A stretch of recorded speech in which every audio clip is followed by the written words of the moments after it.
हालाणी भरिसां ॻोठ हाजी कासिम हालेपोट जे घर में पुलिस जे अठालन चढ़ाई करे चादर चौदीवार जो तक़दस मजरू करे निंड में सुतल औरतुनि मर्दनि ऐं ॿारनि खे उथारे माशूक हालेपोट खे ऐं हाजी कासिम हालेपोट खे खंबे खणी वई।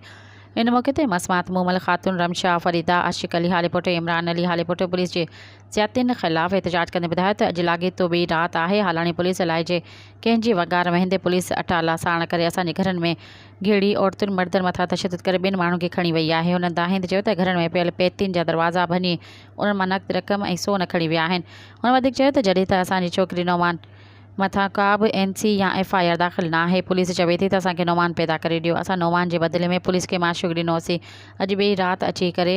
हाजी कासिम हालेपोट खे खणी वई आहे बिना के ॾोह जे। उन्हनि IG सिंध DIG नवाब शाह ऐं SSP नौशा फिरोज़ खां घुर कई त अहिड़ी थियल ज़्यादती ऐं ज़ुल्म ख़िलाफ़ हालाणी पुलिस खां पुछाणो करे त असां सां इंसाफ़ कयो वञे ऐं सामान नक़द वापसि कराए ॾिनो वञे।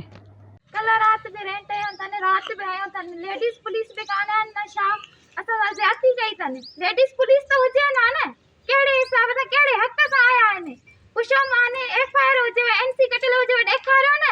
का गाल न था कने असा के नौमान जो असा गरीब मानू आयो मिस्कीन असा जो केरा असा जो थींदो असा के इंसाफ दिनो वने कुर्बान कलवड़ पढ़ल लिखल मानन जो त ये कम न हुंदा है न पैसा दी ड्यूटी ना वठन इनन के लायो न ड्यूटी ता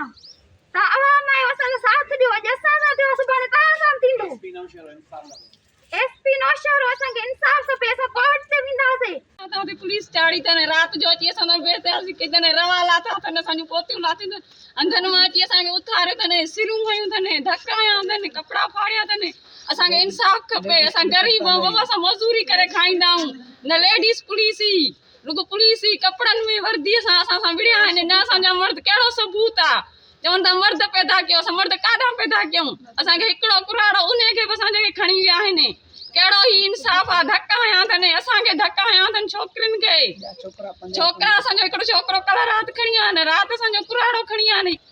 स्वातिन सा ज्यादा तो कई उन बेइज्जती कया केड़े हिसाब सा कयो ने केड़ो इनन वट आहे सबूत आ असा के सबूत ॾियन केड़े हिसाब सा वरी अज रात 2:30 बजे असा ते मना रेट कयो बिना पुलिस माना पुलिस वर्दी में बे और बिना वर्दी में बे असा रेट कयो असा जो कोड़ो असा विड़ी करे असा अगवा करो यार वो लापता है वो मुखे पैदा करे ॾियन। सब्सक्राइब कयो अवामी न्यूज़ HD खे ऐं ताज़ा तरीन ख़बरुनि लाइ ॾिसंदा रहो अवामी न्यूज़ HD।